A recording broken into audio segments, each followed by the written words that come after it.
नमस्कार। India TV के चुनाव मंच पर एक बार फिर आपका बहुत बहुत स्वागत है। आपके साथ मैं हुसैन रिजवी। हमारे साथ एक बहुत ही खास मेहमान है स्वामी प्रसाद मौर्य जी। नए समाजवादी हुए सर, बहुत बहुत स्वागत है आपका चुनाव मंच में।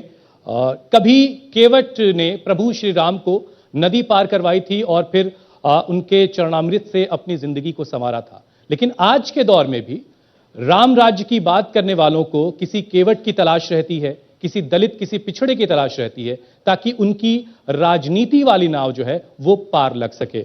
और आज के दौर में पिछड़ों की जो राजनीति है वो किस तरीके से हो रही है वो हमारे सामने है। हमारे साथ स्वामी प्रसाद मौर्य जी हैं। स्वामी जी, आपने बीजेपी से समाजवादी पार्टी में आते ही साथ ही एक नारा जो सबसे बड़ा दिया वो ये कि 80-20 नहीं 85-15 का चुनाव होने जा रहा है। अब कई दिन गुजर चुके हैं चुनाव प्रचार के बाद, अब आप क्या देख रहे हैं? क्या वाकई चुनाव ये 80-20 का है या 85-15 का है? पहले तो रजीव साहब, मैं आपको और इंडिया टीवी चैनल परिवार को बहुत बहुत धन्यवाद देता हूं कि आज इस कॉन्क्लेव के माध्यम से, अपने चैनल के माध्यम से प्रदेश की जनता के सामने उपस्थित होने का अवसर दिया है। रही बात, अगर किसी ने नारा दिया सबका साथ सबका विकास, तो 80-20 कहां आता है? 80-20 तो बंटवारा है। 80-20 तो समाज को भी बांटता है और राष्ट्र को भी बांटता है। और ये सही माने में ना 80 के हैं ना 20 के हैं। अगर ये 80 के होते तो 25% की आबादी वाला अनुसूचित जाति जनजाति क्या हिंदू नहीं है कि उनके आरक्षण को अजगर की तरह निगल गए? 54% वाला पिछड़ा वर्ग क्या हिंदू नहीं है जो उसके आरक्षित पदों पर सामान्य वर्ग के लोगों को नियुक्ति पत्र दे दिया? और साथ ही साथ अगर ये 82 और 85% के लोग हिंदू नहीं हैं, तो हिंदू क्या केवल मुख्यमंत्री के बिरादरी के हैं या कुछ मलाई खाने के लिए ही पैदा हुए हैं ऊंची जात में लोग, कि संविधान की व्यवस्था को भी चट कर जाना चाहते हैं? भारतीय संविधान ने जो अनुसूचित जाति, जनजाति और पिछड़े वर्गों के लिए आरक्षण की व्यवस्था दिया, उसके साथ भी खिलवाड़ कर रहे हैं। नारा है सबका साथ सबका विकास, और 85% के हक को आप निगल रहे हो। और 80-20 क्यों? क्या मैं भारतीय जनता पार्टी के लोगों से पूछना चाहता हूं, जिस 20 की ये बात करते हैं, क्या अशफाक उल्लाह खान ने इस देश की आजादी के लिए फांसी के तख्ते को नहीं चूमा था? क्या वीर अब्दुल हमीद ने पाकिस्तान की दर्जनों टैंक को तोड़ करके अपनी देश के लिए शहादत नहीं दी थी? और ऐसे लोग जिनके बाप दादा पुरखे भी कभी आजादी की लड़ाई में नहीं लड़े, वो आज अशफाक उल्लाह खान और वीर अब्दुल हमीद की संतानों पर उंगली उठा रहे हैं। अच्छा स्वामी जी, बड़ी जोशीली बातें आपने की, लेकिन बीजेपी से जो आप सवाल पूछ रहे हैं उसका जवाब देने के लिए कोई नहीं है, लेकिन लोगों के सवाल मेरे जरिए आपसे जरूर पूछे जाएंगे।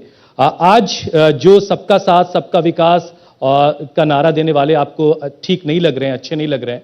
2016 में जब आपने बीएसपी से किनारा किया, उसके बाद आपको तो समाजवादी पार्टी में बहुत बुलाया जा रहा था। मुलायम सिंह यादव, शिवपाल यादव, आजम खान, सब आपको बुला रहे थे, तब आपने बीजेपी को चुन लिया था। तो क्या उस वक्त आप कुछ गलतफहमी में थे?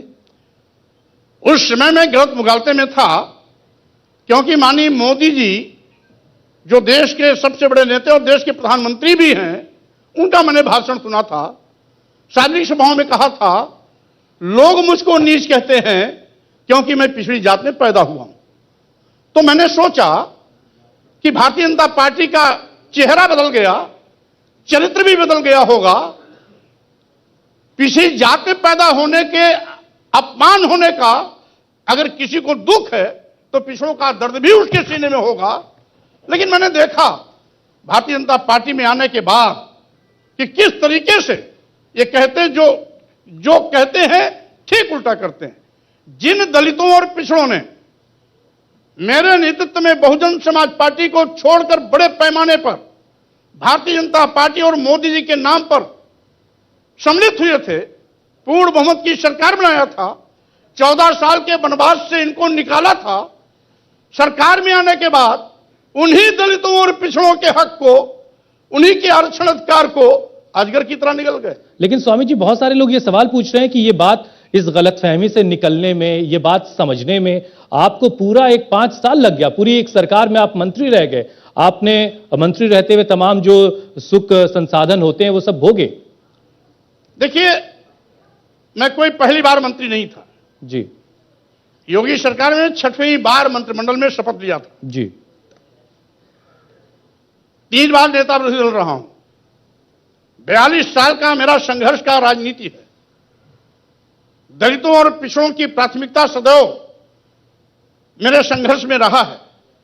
जब भी दलितों और पिछड़ों के हक पर किसी ने डकैती डाली है, मैं उसका पुरजोर और कड़ा विरोध किया हूं। भारतीय जनता पार्टी की सरकार में जब मैंने देखा कि अंदर अंदर भारतीय संविधान को ये निगल रहे हैं, अनुसूचित जात, जनजात और पिछड़े वर्गों के आरक्षित पदों पर सामान्य वर्ग के लोगों की भर्ती कर रहे हैं और 69,000 शिक्षकों की भर्ती इसका जीता जाता नमूना है, जिसमें 19,000 आरक्षित पदों पर सामान्य वर्ग के लोगों की भर्ती कर दिया। यह केवल मैं नहीं कह रहा हूं, माननीय प्रधानमंत्री जी ने जिस पिछड़ा वर्ग आयोग को संवैधानिक दर्जा दिया, वो पिछड़ा वर्ग आयोग भारत सरकार की संस्तुति कह रही है, जो मुख्यमंत्री जी को प्रेषित पत्र है, और उसमें कहा गया है कि 69,000 शिक्षकों की भर्ती में 19,000 आरक्षित पदों पर सामान्य वर्ग के लोगों की भर्ती किया जाना भारतीय संविधान की मंशा के विपरीत है। अतः अनुरोध है कि इस पर पुनर्विचार करते हुए आरक्षित पदों पर आरक्षित वर्ग के लोगों की तैनाती सुनिश्चित करने का कष्ट करें। वह केंद्रीय पिछड़ा वर्ग आयोग भारत सरकार के उपाध्यक्ष ने माननीय मुख्यमंत्री जी को पत्र लिखा और माननीय मुख्यमंत्री जी ने इस पत्र को 10 महीने तक टालने की कोशिश करते रहे। कई बार मैंने माननीय मुख्यमंत्री जी से अनुरोध किया, कई बार मैंने पत्र भी लिखकर के अनुरोध किया, यहां तक कि हमारे कैबिनेट के कुछ और भी मंत्रियों ने माननीय मुख्यमंत्री से अनुरोध किया। टालते रहे, टालते रहे, टालते रहे। जैसे ही चुनाव नजदीक आया, उन्होंने 3 लोगों की स्क्रीनिंग कमेटी बनाई। स्क्रीनिंग कमेटी ने भी रिपोर्ट दिया कि अनियमितता हुई है। तो माननीय मुख्यमंत्री ने कहा कि 19,000 आरक्षित पदों पर सामान्य वर्ग के लोगों की भर्ती नहीं हुई, अपितु 6,000 आरक्षित पदों पर सामान्य वर्ग के लोगों की भर्ती हुई है। मैं इस गलती को सुधारूंगा और 6,000 लोगों को नियुक्ति दूंगा। अच्छा, लेकिन एक भी नियुक्ति जी गलती स्वीकार करने के बावजूद भी, घोषणा करने के बावजूद भी एक भी नियुक्ति नहीं हुई। यही नहीं, अगर मैं कैबिनेट में नहीं होता तो इनकी इन बारीकियों को, कमजोरियों को, गलतियों को पकड़ता कैसे। अभी अभी करीब 10 महीना पहले एक कैबिनेट प्रस्ताव आया, बिना आवेदन पत्र मांगे, बिना किसी विज्ञापन निकाले, 1 लाइन का प्रस्ताव।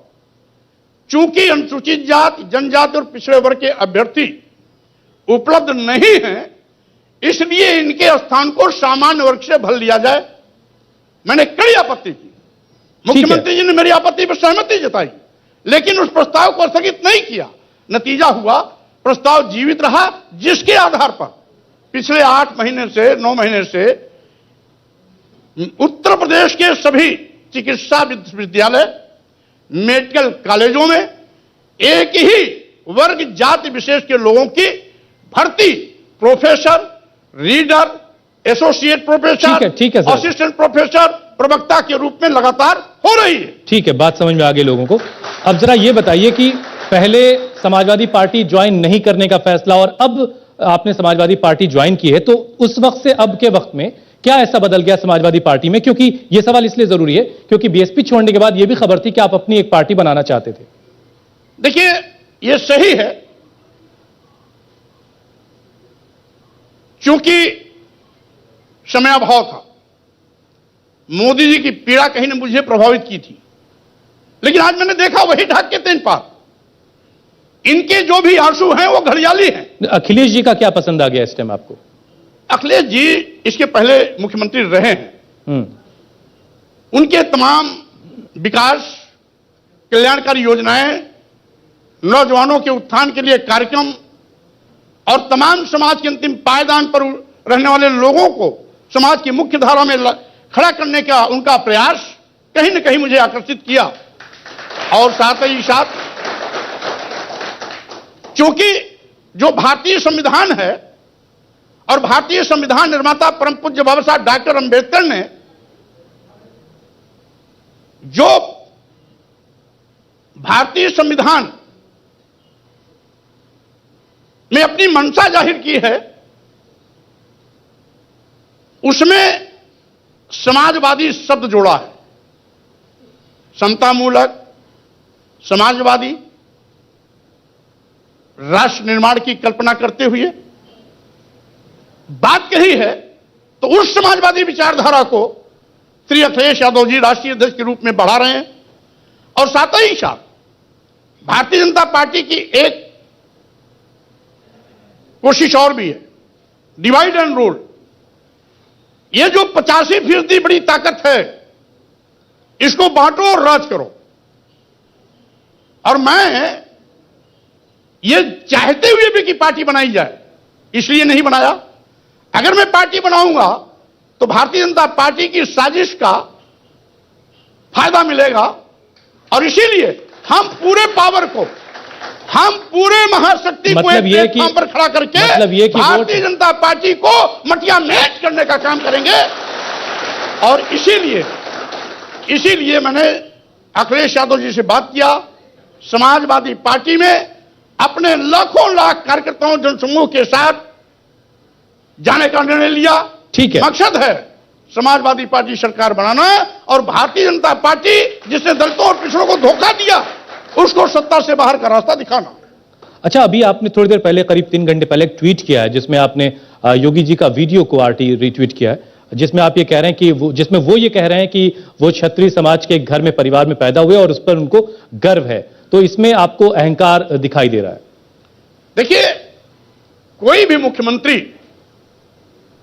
और कोई भी साधु संत या योगी अगर ये कहता है, जैसा कि उन्होंने एक पत्रकार के जवाब के सवाल में कहा जी कि मैं क्षत्रिय हूं, क्षत्रिय समाज में पैदा हूं, इस पर मुझे गर्व है।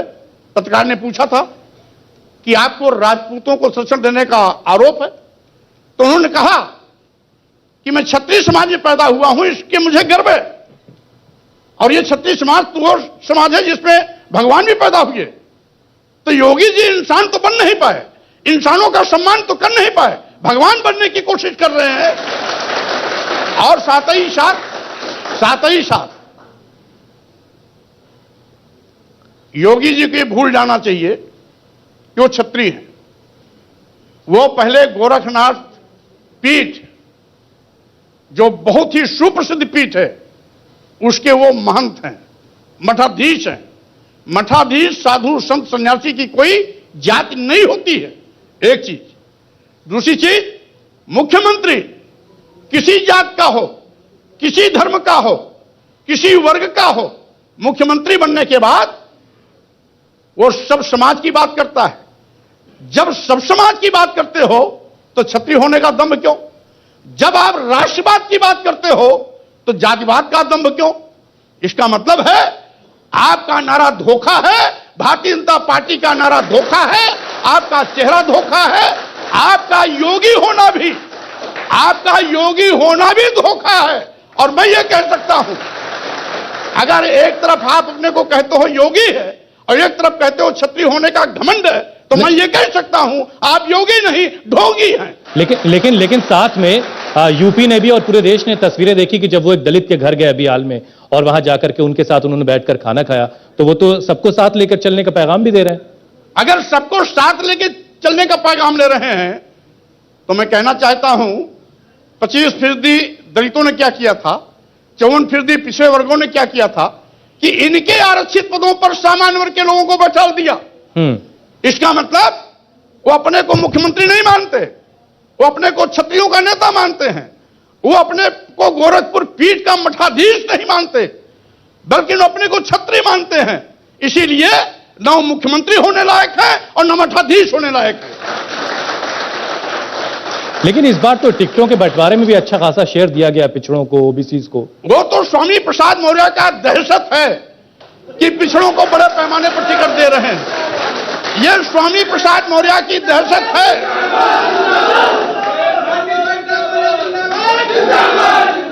यह स्वामी प्रसाद मौर्य की दहशत है कि जो 40-50% टिकट काटने वाले थे, किसी की टिकट काटने की हिम्मत नहीं पड़ रही है। और यह स्वामी प्रसाद मौर्य का दहशत है कि जिन पिछड़ों को ये अभी तक निगल रहे थे उनके हक और हकूक को, उनको बड़े पैमाने पर टिकट दे रहे हैं, जिससे कि स्वामी प्रसाद मौर्य के भारतीय जनता पार्टी छोड़ने के बाद जो Bharatiya Janata party back foot type पर आई है उसकी भरपाई किया जा सके। लेकिन मैं कह देना चाहता हूं, अब कितना भी वो पिछड़ों को मलहम क्यों न लगावें, योगी जी की खटिया खड़ी बिस्तरा गोल होगा, कोई रोक नहीं सकता। लेकिन स्वामी जी देखिए, आप ये कह रहे हैं कि आपकी दहशत की वजह से ये टिकट इस तरह से बांटेंगे, लेकिन डेटा ये दिखा रहा है और खुद प्रधानमंत्री कई मंचों पर बता चुके कि 113 उनके पास ओबीसी सांसद हैं, 53 शेड्यूल कास्ट से आते हैं, 43 एसटी कैटेगरी से आते हैं। इतनी सारी तादाद तो पहले से उनके पास है।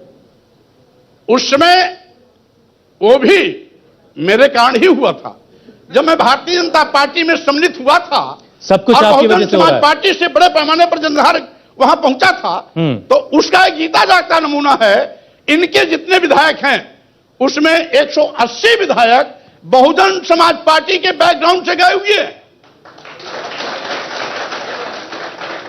अच्छा ठीक है सर, देखिए आप बता रहे हैं कि सबका साथ सबका विश्वास का जो नारा है वो एक तरह का फरेब था, आप ये कह रहे हैं। लेकिन बहुत सारे लोग तो बड़े नेता ऐसे भी हैं जो बीजेपी को ज्वाइन कर रहे हैं। अभी आरपीएन सिंह कांग्रेस के एक बड़े नेता हैं, उन्होंने बीजेपी ज्वाइन कर ली, ये बताते हुए कि उनको मोदी जी के विजन में बहुत भरोसा है और वो उनके साथ काम करना चाहते हैं। और खबर ये भी कि वो आपके सामने वहां पर मुकाबले में आ सकते हैं।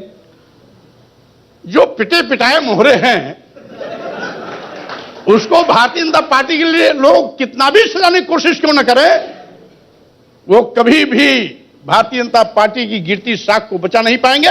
एक चीज नहीं तो पहले ये बताइए, पिटे पिटाए कैसे हैं? 3 बार के विधायक हैं, एक बार के सांसद हैं, जब से मैं केंद्र में मंत्री रहे हैं। जब से मैं गया हूं, लोकसभा चुनाव के दौरान में गया जी, लोकसभा वो सांसद जरूर बन गए, परोना विधानसभा में उस समय भी वो हारे। उसके बाद उपचुनाव हुआ, उन्होंने अपनी मां जी को लाया, मां जी की जमानत जब्त हुई। उसके बाद उन्होंने दूसरा चेहरा लाया, वो भी बुरी तरह हारा। फिर तीसरे चुनाव यानी 2017 में तीसरा चेहरा लाया, वो भी बुरी तरह हारा। अगर श्री आरपीएन सिंह जी आएंगे तो हमें सबसे बड़ी खुशी होगी कि हमारी लड़ाई तो आसान होने जा रही है। कहीं ऐसा तो नहीं लग रहा कि कुछ गलती कर बैठे जल्दबाजी में? केशव प्रसाद मौर्य ने भी कहा था। केशव प्रसाद मौर्य जी अपनी कुर्सी बचावें, अभी तक स्टूल लेके टहलते थे। ये स्टूल वाली कहानी क्या, ये भी अब बताइए। तो स्टूल भी नसीब होने वाला नहीं है। ये स्टूल वाली कहानी क्या, जरा ये भी बताइए।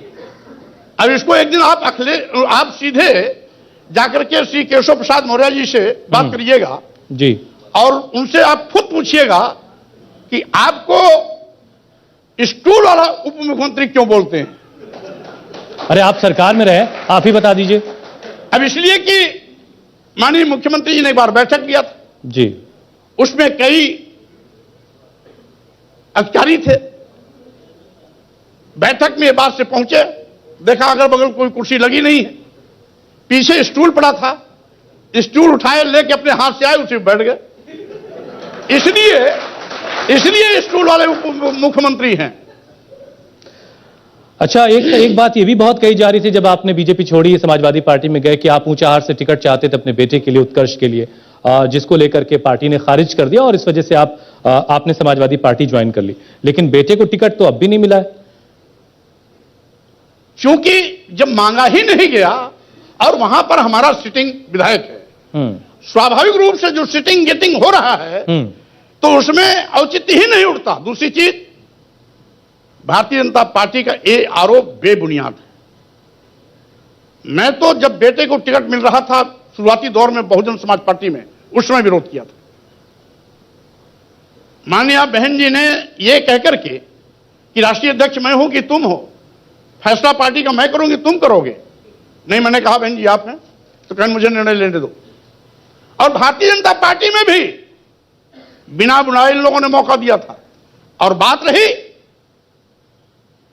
आज खिसियानी बिल्ली खंभा नोचे, वो स्वामी प्रसाद मौर्य के आरोपों का खंडन नहीं कर सकते, स्वामी प्रसाद मौर्य के आरोपों का जवाब नहीं दे सकते, इसलिए इस प्रकार के बेबुनियाद आरोप के माध्यम से अपनी खींच मिटाने की कोशिश कर रहे हैं। जो बात अभी आपने कही स्वामी जी कि मायावती जी ने खुद ये बात कही थी, तो इसी बात को लेकर के और आपके जो विरोधी लोग हैं वो आरोप लगाते हैं कि आप किसी के नहीं हैं, क्योंकि आप जब हार गए थे डालमऊ से अपना विधायकी का चुनाव, उस वक्त हारने के बावजूद आपको मायावती ने मंत्री तक बनाया था। देखिए, कोई किसी ने एहसान नहीं किया, मैं किसी की सरकार बनाता हूं और उस सरकार में अगर मुझे कोई मंत्री बनाता है तो मेरे ऊपर एहसान नहीं करता।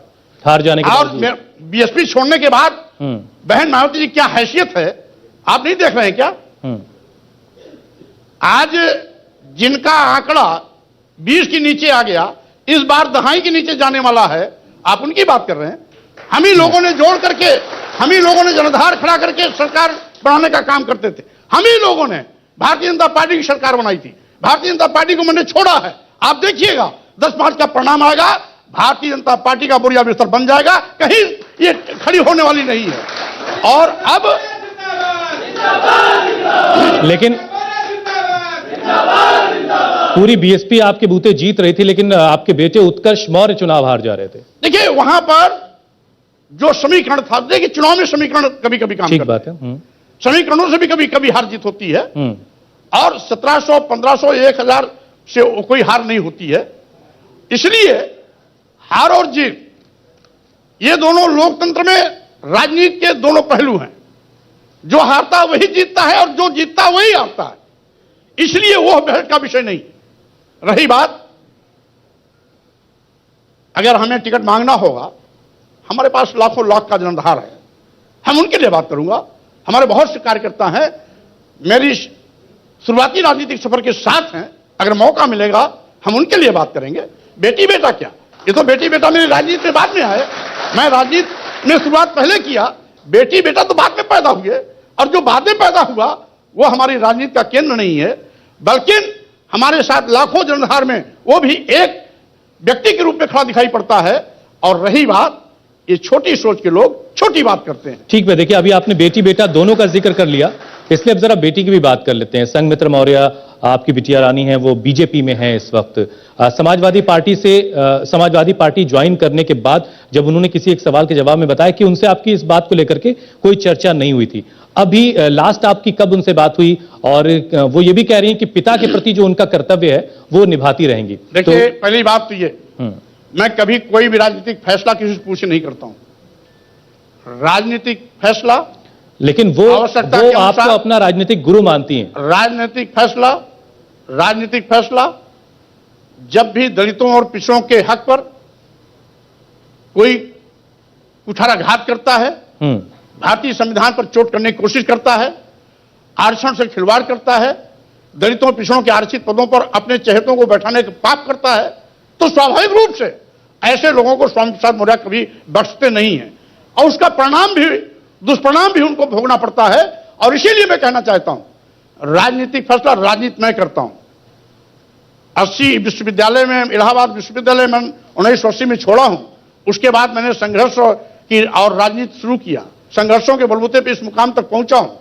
और उसमें, उस संघर्ष में न कभी बेटी रहे न कभी बेटा रहे। सिर्फ अपनी राजनीति का फैसला आप करते हैं या बेटी की राजनीति का फैसला भी आप ही करते हैं? देखिए, क्योंकि अब वो बदायूं की सांसद है, वो अपना निर्णय खुद करेगी, और राजनीति में मैं कभी किसी को दबाव भी नहीं मानता। हमारे साथ 3 मंत्री और 1 दर्जन विधायक छोड़ करके आए, मैंने किसी विधायक से नहीं कहा कि आप इस्तीफा दोगे। मेरे इस्तीफा देने के बाद स्वयं मुझसे मिले और उन्होंने कहा कि इस घड़ी में मैं आपके साथ खड़ा हूं। हमने उनका स्वागत किया। आप जिनका डिब्बा बिस्तरा गोल करने की बात कर रहे हैं वो उस पार्टी में हैं, आपको लगता है कि आपकी बेटी को कुछ दिक्कत हो सकती है बीजेपी में? अब देखिए, राजनीति में जो रहता है वो दिक्कतों की परवाह नहीं करता, वो केवल जनता की परवाह करता है। चलिए, बहुत अच्छी बात है।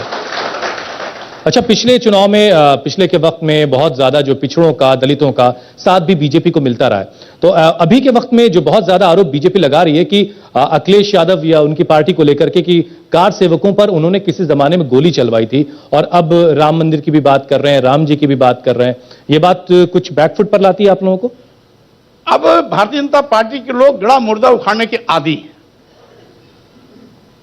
अखिलेश जी तो उस समय राजनीति में भी नहीं थे जिस समय की आप बात कर रहे हो।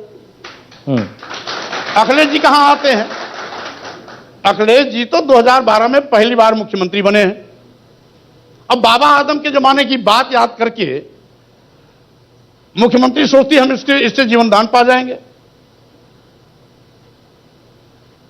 भारतीय जनता पार्टी ने देश के, प्रदेश के करोड़ों करोड़ों दलितों, पिछड़ों के साथ जो सौतेला व्यवहार किया है, दलितों, पिछड़ों की जो पद और कुर्सी रहे उस पर अपने चहेतों को बैठाने का पाप किया है। इसलिए इनके पाप के घड़ा का फूटने का वक्त आ गया है। अब इनका भांडा फूटेगा, इनकी विदाई होगी। आरोप प्रत्यारोप का कितना भी इशारा लें, लेकिन ये अपने आरोपों से बच नहीं सकते, और साथ ही साथ जो उन्होंने पाप किया है उसके लिए प्रायश्चित करने के लिए इनको फिर से वनवास जाना पड़ेगा। लेकिन बीजेपी तो बार बार कह रही कि उन्होंने विश्वनाथ कॉरिडोर बना दिया है, राम मंदिर बहुत तेजी से बन रहा है और भी बहुत सारे काम हो रहे हैं। आपने राम मंदिर का नाम ले लिया। राम मंदिर ट्रस्ट है जो सरकारी है, भारत सरकार ने बनाया है। कुल 17 सदस्य हैं जी। एक को छोड़कर सारे सदस्य एक ही वर्ग विशेष के हैं। वही तो मैं पूछना चाहता हूं, क्या केवल टीवी हिंदू है? क्या केवल मुख्यमंत्री की बिरादरी के लोग हिंदू हैं? क्या केवल दिनेश शर्मा जी की बिरादरी के हिंदू हैं? और सारे पिछड़े और सारे दलितों ने पाप किया है? वो सरकार की संस्था है, सरकार ने बनाया है। सरकारी उनको आने जाने का किराया मिलता है, सरकारी उनका भोजन मिलता है, सरकारी सहायता मिलती है, उनको मानदेय मिलता है। तो ऐसे में आपने पिछड़ों और दलितों को क्यों नहीं रखा? इसका मतलब मंदिर भी एक धोखा है। एक वर्ग विशेष के लोगों को उससे पोषित किया जा रहा है, दलितों और पिछड़ों को हर जगह वंचित किया जा रहा है। अगर वाकई में इनको हिंदुओं से प्रेम होता तो बड़े पैमाने पर 54% पिछड़े और 25% दलितों की हिस्सेदारी, उनका प्रतिनिधित्व भी राम मंदिर ट्रस्ट में होता। लेकिन जिस दलितों पिछड़ों की बात कर रहे हैं उसके लिए तो बीजेपी बार बार ये कहती है कि गरीब अन्न कल्याण योजना है तो उसका फायदा तो सबको मिल रहा है। ये तो सरकार की एक सोची साजिश है। किसानों का खेत चरा लो, साल में 6,000 रुपया पकड़ा दो, यानी लाखों लाख का फसल योगी के गोरू चट कर जाएं और 4 महीने में 2,000 रुपया पकड़ा दें, कहें कि ये हम किसानों का सम्मान कर रहे हैं। अरे अगर किसानों का सम्मान करना है तो किसानों के खेत में 100-100, 200-200 जो छुट्टा जानवर जाते हैं, योगी जी के सांड और बैल जाते हैं, सांड और बछड़ा जाते हैं, उनको रुकाने का काम करें। आज किसानों की फसल चरी जा रही है, योगी सरकार को चिंता नहीं। ये किसान सालों साल खुले आसमान के नीचे सोने के लिए मजबूर हुआ, 1-2 नहीं, लाखों की तादाद में। सरकार का दिल नहीं पसीजा। चुनाव आया, जनधार खिसकने का डर सताने लगा। बिना किसानों से बात किए 1 मिनट में किसान बिल वापस हो गया। यानी ये वोट के सौदागर हैं, वोट के लिए कुछ भी कर सकते हैं, इनको न किसान से मतलब है। लेकिन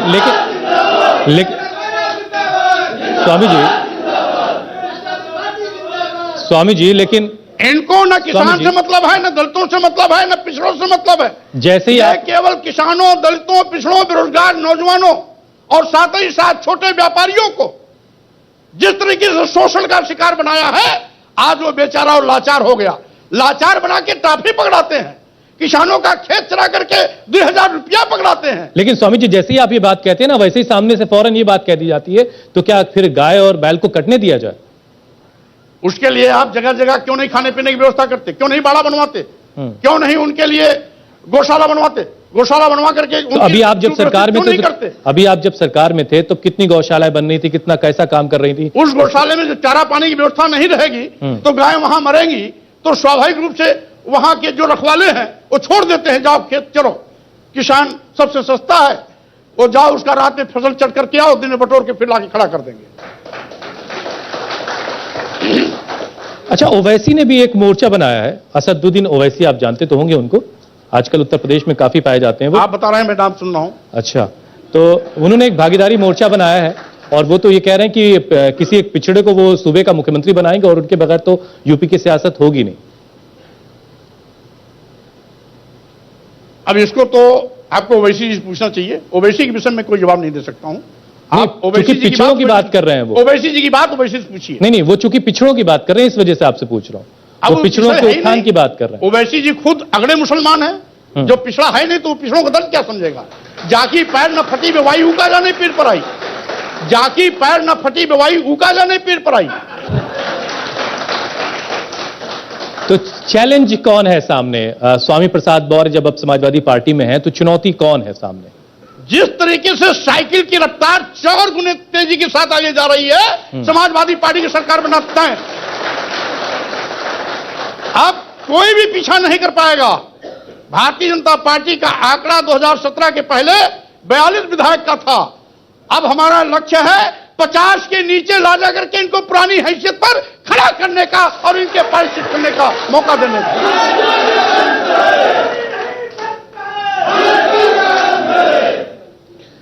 तो आप ये कह रहे हैं कि आप बिल्कुल से उनको 50 की फिगर पर ले आएंगे? स्वाभाविक रूप से जो इनकी पुरानी हैसियत थी उसी में लाके खड़ा करेंगे, और साथ ही साथ जो इन्होंने दलितों और पिछड़ों के साथ हकतलफी की है उसकी सजा भी भुगतने के लिए इनको तैयार रहना चाहिए। तो ये जो सोशल इंजीनियरिंग एक तरह की है अखिलेश यादव ने, छोटी छोटी पार्टियों को जोड़ करके, उधर आरएलडी को जोड़ करके, ये कितनी कामयाब अभी आपको दिखती है? कहां तक जा रहा है समाजवादी पार्टी का आंकड़ा? क्योंकि बीजेपी तो 300+ का टारगेट लेकर चल रही है।